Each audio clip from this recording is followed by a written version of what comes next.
চাচা চাচা, আমি আপনার মেয়েকে বিয়ে করতে এসেছি, এক্ষুনি আমাদের বিয়েটা দিয়ে দেন না। অবশ্যই দেবো বাপ, আমার মেয়ে তো ছোট, একটু বড় হোক, তোমার সাথেই বিধি দেবো। হ্যাঁ চাচা, ঠিক বলেছেন, আমি বিয়ে করবো না।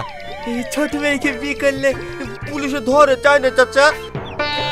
এই তো ছেলের আমার বুদ্ধি হয়ে গেছে, তোমার মা মনে হয় খুঁজছে। যাও মধু, বাড়ি যাও, যাও।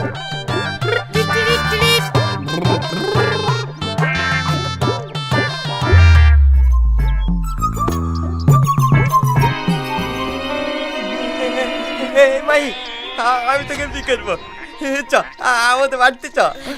টনি, ছাড় ছাড়, মেয়েরা কখনো ছেলেদের বাড়িতে কি বিয়ে করে? ছেলেরা মেয়েদের বাড়িতে আসে।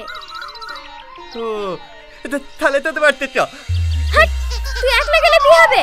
সঙ্গে করে বরযাত্রী নিয়ে যেতে হবে, গ্রামের মোড়ল সাহেবকে ডাকতে হবে, মৌলানাকে ডাকতে হবে, তারপরে তো বিয়ে হবে।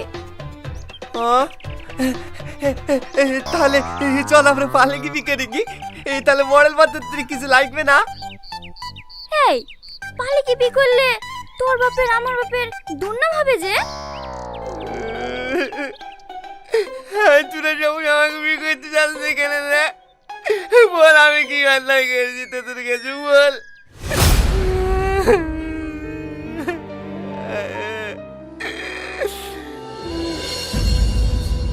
বাবু, হে বাবু, তুই কাঁদছিস কেন? কি হয়েছে তোর? দেখো না মা, আমি কে বিয়ে করতে চাইছি না, ভাই আমাকে বিয়ে করছে না। তুমি বলো না ভাইকে বিয়ে করতে। মাহি, তুমি বাড়ি যাও মধু। ওঠ মধু, তুই কাঁদছিস কেন মধু? ওই মেয়ের সাথে কেন বিয়ে দেব? ওই মেয়ের থেকে ভালো মেয়ের সাথে তোর বিয়ে দেব।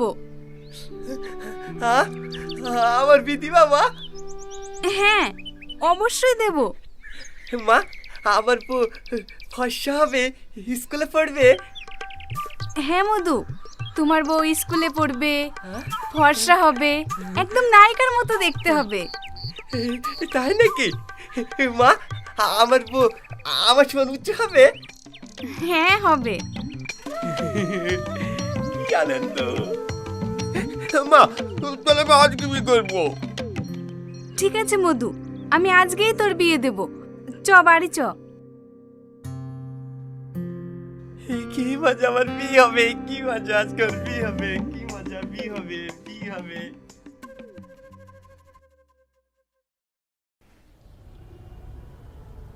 বাবু, এখানে বস। আব্বা, মা, তোমরা যে বললে আমাকে শ্বশুর বাড়ি নিয়ে আসবা, তাহলে প্যান্ডেল কই? প্যান্ডেল ছাদের উপরে আছে। আব্বা, এ কে? আমার শ্বশুর? হ্যাঁ, চুপ করে বস। এই তোমার বউ চলে এসছে, কি সুন্দর দেখতে। এই তোমার নাম কি? আমার নাম অনিমা। বিয়ের আগে অন্য মেয়ের কেউ হাত ধরে? হাতটা ছেড়ে দাও। না, আমি হাত ছাড়বো না, আমি তোমাকে বিয়ে করবো। বাবু, বাবু জেদ করে না, আমি তোমার শ্বশুর মশাই হই না? তারপর আমি খাবো।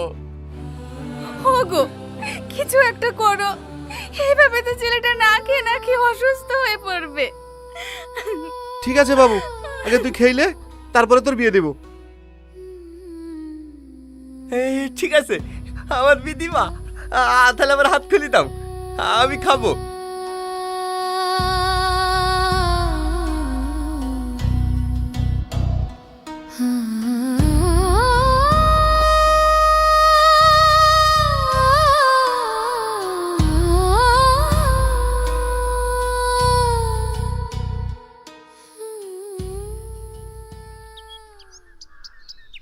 আসো আসো আসো। মা, ও মা, এ দেখো আমি চাচিদেরকে সবাইকে ডেকে নিয়ে এসেছি। কি হলো আব্বা, তুমি বসে আছো কেনে? যাও বাজারে যাও, মিষ্টি আসে গা, আমি ঝুপড়িতে বসবো যে। ঠিক আছে বাবু, তুই শান্ত হ, আমি তোর জন্য মিষ্টি নিয়ে আসছি। ঠিক আছে আব্বা। তোমরা সব দাঁড়িয়ে আছে কেন? বসো বসো। ও ভাই, তুমি এসো, ভাবি কই? তোমার ভাবি মায়ের বাড়ি গেছে, তাই আমি একাই আসনু। তোমার কোনো দায়িত্ব নেই ভাই? বাড়ির পাশে বিয়ে হয়েছে আর তুমি ভাবিকে মায়ের বাড়ি পাঠিয়ে দিছো? একটু পরেই চলে আসবে, তুই থুবড়োতে বস।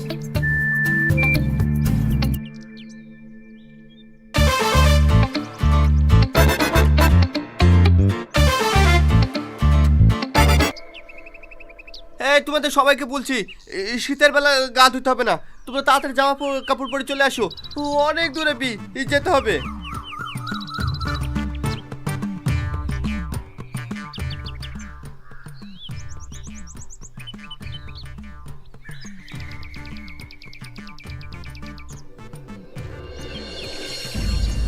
আব্বা, আমি বিয়ে করতে যাব, এখনো গাড়ি আসেনি যে, তুমি গাড়ি বলোনি? হ্যাঁ বলেছি, আসতে একটু লেট হবে। লেট হবে? তাহলে তো তাড়াতাড়ি তুমি টুকটুকি ভাড়া করো, নাহলে সন্ধ্যা লাগছে আমার বিয়ে হবে না। তুমি তাড়াতাড়ি টুকটুকি ভাড়া করো। ওই দেখ গাড়ি চলে এসছে। এই গাড়ি চলে এসছে। এই তোমরা সবাই গাড়িতে ওঠো, গাড়িতে ওঠো।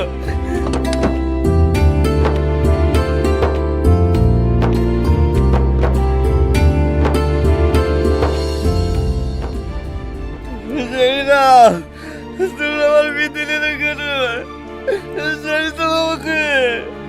আমি বলবো, আমি বলবো। ওগো, তুমি তাড়াতাড়ি একবার ডাক্তারবাবুকে ফোন করো। ঠিক আছে।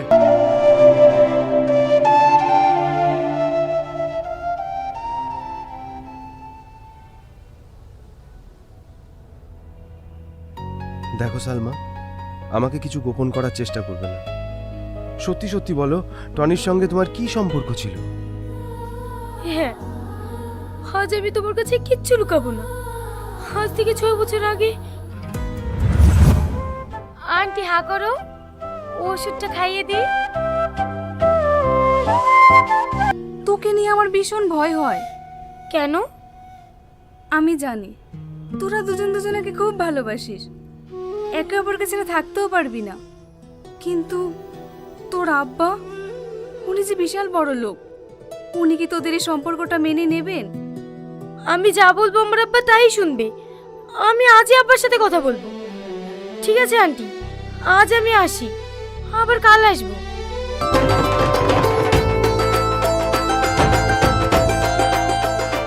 তুমি কি সালমা? হ্যাঁ। কে আপনি? আপনাকে তো ঠিক চিনতে পারলাম না।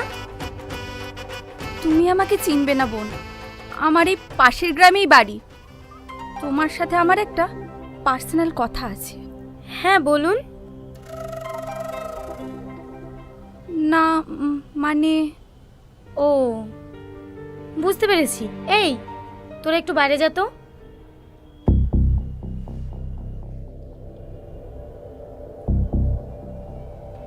তুমি যে ছেলেটাকে বিয়ে করতে চাইছো, সেই ছেলেটা ভালো না।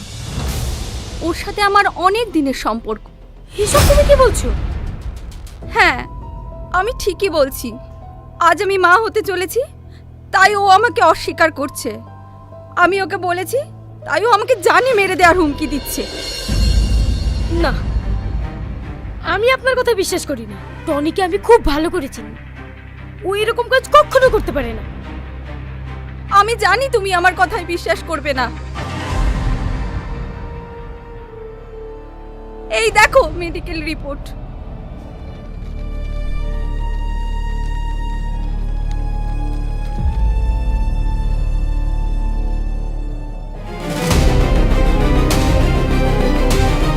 আপনি যদি অনুমতি দেন তাহলে বিয়ের কাজটা শুরু করি।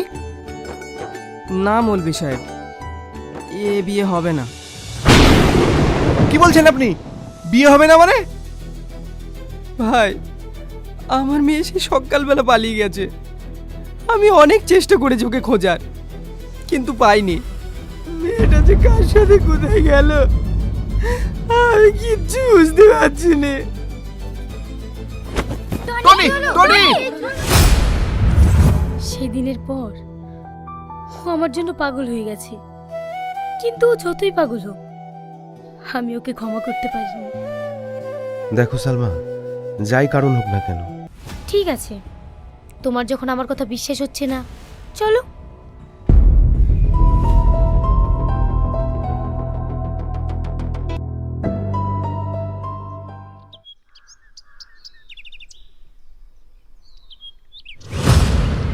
কি ব্যাপার তুমি? আচ্ছা আপনার গর্ভে যে টনির বাচ্চাটি ছিল সেই বাচ্চাটি এখন কোথায়? বোন, তুমি আমাকে ক্ষমা করে দাও। বিশ্বাস করো, আমি তোমাকে সত্যি কথা বলার জন্য অনেক খুঁজেছি, কিন্তু তোমাকে আমি কোথাও খুঁজে পাইনি। কি সত্যি কথা? সত্যি কথা বলতে, আমি খুব গরিব মানুষ। আমার আব্বার চিকিৎসার জন্য অনেক টাকার দরকার ছিল। তোমার বাবার কথা মতো টনির নামে আমি মিথ্যা অপবাদ দিয়েছি। আসলে টনি নির্দোষ ছিল।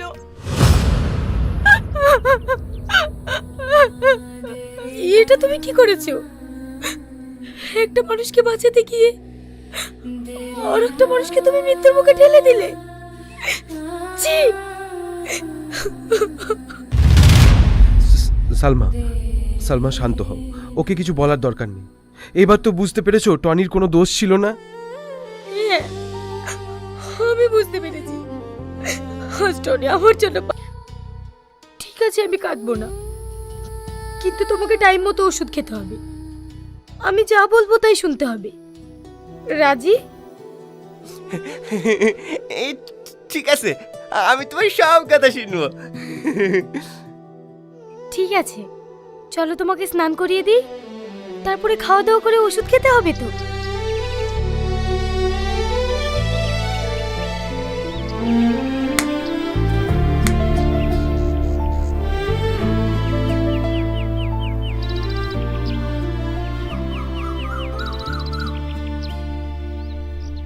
সালমা, সালমা, এই দেখো আমার সঙ্গে খাচ্ছে না, তুমি খাইয়ে দাও।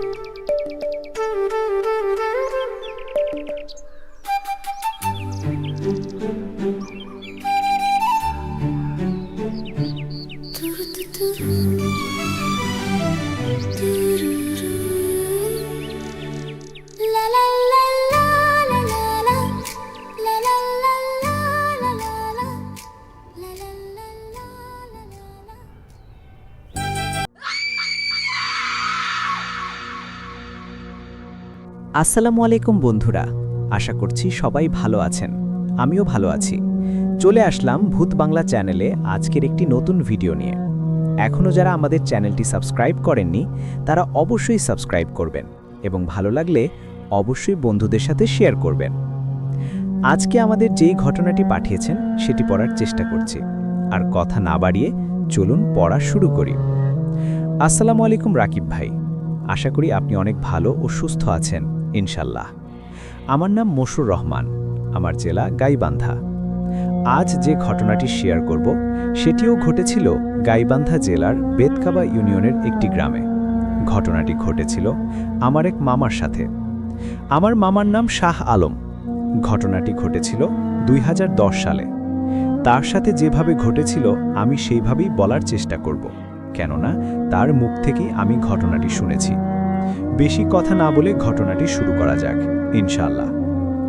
আমার মামা আর মামাতো ভাই তারা দুজন মাদ্রাসায় ভর্তি হওয়ার কিছুদিন পরে নিয়ত করে যে বাড়ি যাবে। তখন হুজুর বলছিলেন যে বাড়ি যাওয়া যাবে না। ওরা সারাদিন মাথার মধ্যে সেই কথাই ঘুরাতে থাকে। শেষে তারা ঠিক করল রাতে 2টার পরে হিসাব করার কথা বলে বাইরে বের হবে আর সুযোগে মাদ্রাসা থেকে পালিয়ে যাবে। যেমন চিন্তা তেমন কাজ। রাত 2টার পরে তারা মাদ্রাসা থেকে বের হয়ে গেল। যে রাস্তা দিয়ে বের হলো তার দুই পাশে ছিল বড় বড় বটগাছ। এক জায়গায় ছিল কালী মন্দির, পাশে ছিল কিছু বাইরের বাড়িঘর। 2010 সালের সময়টা ছিল আরও ভয়ঙ্কর। জায়গাটা তখন অন্ধকার আর জনমানবহীন থাকত। মাদ্রাসা থেকে বেরিয়ে তারা কিছুটা পথ আসার পর কালী মন্দির পার হয়ে ধানক্ষেতের মাটির রাস্তার কাছে এলো। ঠিক তখনই তারা দেখতে পেল তাদের সামনে রাস্তার মাঝখানে সাদা কাপড়ে মোড়ানো একটি লাশ শুয়ে আছে। তারা ভাবল এটা কি? রাস্তার মাঝখানে লাশ শুয়ে আছে কেন? দেখে ভয় পেয়ে গেল, কিন্তু মাদ্রাসায় কিছুটা পড়াশোনা করেছিল বলে ভেতরে সাহস এলো। তারা সূরা পড়তে লাগলো। এরপর ঠিক করলো লাশের উপর দিয়ে যাবে না, পাশ দিয়ে কাটিয়ে যাবে। তাই একটু নেমে পাশ দিয়ে গেল। এরপর কিছু দূর যেতেই আবার রাস্তার মাঝখানে দেখতে পেল বিশাল এক সাপ শুয়ে আছে। আবারও ভয় পেল, কিন্তু আগের মতোই সাহস করে পাশ দিয়ে কাটিয়ে গেল। তারপর কিছুটা পথ যাওয়ার পর তাদের সাথে আরও অদ্ভুত কিছু ঘটনা ঘটতে শুরু করলো। কেউ দেখতে পেল কালো ছায়ার মতো কিছু রাস্তার ধারে দাঁড়িয়ে আছে। আবার মনে হচ্ছিল পিছন থেকে কেউ তাদের অনুসরণ করছে। যেহেতু তারা দুইজন ছিল আর মাদ্রাসার ছাত্র ছিল, তাই সাহস পেল।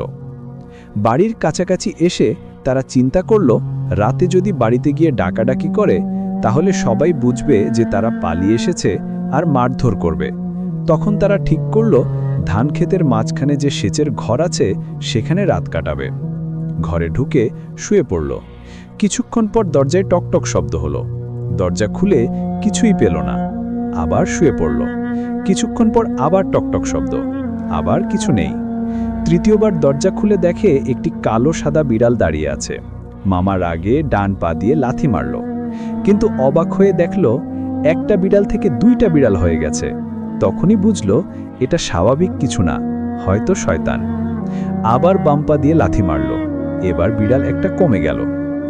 এইভাবে সারা রাত অদ্ভুত অদ্ভুত ঘটনা ঘটতে লাগলো। কখনো দৌড়াতে হলো, কখনো মনে হলো শিয়াল বা বিড়াল পিছনে তাড়া করছে। তারা ঘরে থাকতে পারল না, বাইরে দৌড়ে গেল, আবার অন্য কোথাও বসে থাকল। সারা রাত এভাবে কাটালো। সকালের দিকে আবার সেই সেচের ঘরে ফিরে এলো। তখন ফজরের আজান হলো। আজান শুনে তারা আবার ঘুমিয়ে পড়ল। পরে সকালে আশেপাশের লোকজন ধান খেতে কাজে আসতে গিয়ে দেখতে পেল তারা দুজন ঘুমিয়ে আছে আর গুনগুন আওয়াজ করছে, শরীরও জ্বরে ভুগছে। তখন তাদের বাড়িতে নিয়ে যাওয়া হলো, ঝাড়ফুঁক করা হলো। তারপর তারা সব খুলে বলল সারা রাত আসলে কি ঘটেছিল। এটাই ছিল আমার মামার মুখ থেকে শোনা একটি সত্য ঘটনা। জানি না আপনাদের কেমন লাগবে। আসসালামু আলাইকুম বন্ধুরা, আশা করছি সবাই ভালো আছেন। আমিও ভালো আছি। চলে আসলাম ভূত বাংলা চ্যানেলে আজকের একটি নতুন ভিডিও নিয়ে। এখনও যারা আমাদের চ্যানেলটি সাবস্ক্রাইব করেননি অবশ্যই সাবস্ক্রাইব করবেন, আর ভালো লাগলে অবশ্যই বন্ধুদের সাথে শেয়ার করবেন। আজকে আমাদের যে ঘটনাটি পাঠিয়েছেন আমি সেটাই পড়ার চেষ্টা করছি। কথা না বাড়িয়ে চলুন পড়া শুরু করি। আমি মোহাম্মদ সাবিত আলম বলছি, ময়মনসিংহ বিভাগ থেকে। আজ আমি আপনাদের সামনে হাজির হয়েছি একটি নতুন ঘটনা নিয়ে। ঘটনাটি আমি সংগ্রহ করেছি আমার ভার্সিটির এক জুনিয়রের কাছ থেকে। তার নাম শাহরিয়ার। শাহরিয়ার আমাকে ঘটনাটি যেভাবে বলেছে আমি সেভাবেই নিজের ভাষায় আপনাদের সামনে উপস্থাপন করছি। তো চলুন ঘটনায় যাওয়া যাক। শাহরিয়ার আমাকে বলে ময়মনসিংহে তারা 3 জন কাজিন ছিল যারা একই শহরে পরিবার নিয়ে থাকত। একজনের বাসা ছিল চরপাড়া এলাকায়, একজনের বাসা ছিল নয়াপাড়া এলাকায় এবং শাহরিয়ারদের বাসা ছিল বড় বাজার এলাকায়। 3 কাজিনের মধ্যে ছোটবেলা থেকে একটি রুটিন ছিল। প্রতি সপ্তাহের শেষ বৃহস্পতিবার তারা 3 জনের মধ্যে 2 জন তৃতীয় জনের বাসায় গিয়ে থাকত। কোনো সপ্তাহে 2 জন শাহরিয়ারের বাসায় যেত, আবার কোনো সপ্তাহে শাহরিয়ার আরেক কাজিন মিলে তৃতীয় জনের বাসায় যেত। এইভাবে তাদের রুটিন চলতে থাকত। এরপর চরপাড়ার কাজিন হঠাৎ করে একটি প্লে স্টেশন কিনে ফেলে। প্লে স্টেশন কেনার পর থেকেই তাদের যাতায়াত ওই বাসায় বেড়ে যায়। এখন প্রায় প্রতি সপ্তাহেই তারা চরপাড়ার সেই কাজিনের বাসায় থাকত। সারা রাত গেম খেলতো আর গল্প করত। কিন্তু প্রতিবার তো আর সেখানে থাকা যায় না, তাই মাঝে মাঝে অন্য কাজিনদের বাসাতেও থাকত। এক বৃহস্পতিবার ওরা চরপাড়ার কাজিনের বাসায় যায়। খেলা শেষে টিভি লঞ্চের রুমে বসে আড্ডা দিচ্ছিল। কথা বলতে বলতে হঠাৎ জিন ভূতের গল্প উঠে আসে। বাকি 2 জন কাজিন তাদের জীবনের শোনা বা অভিজ্ঞ কিছু ঘটনা শেয়ার করতে লাগল। কিন্তু শাহরিয়ার এসবকে হাসির খোরাক বানায়। তখন সে ভাবে জিন ভূত বলে কিছু হয় নাকি, সব ভুয়া কথা।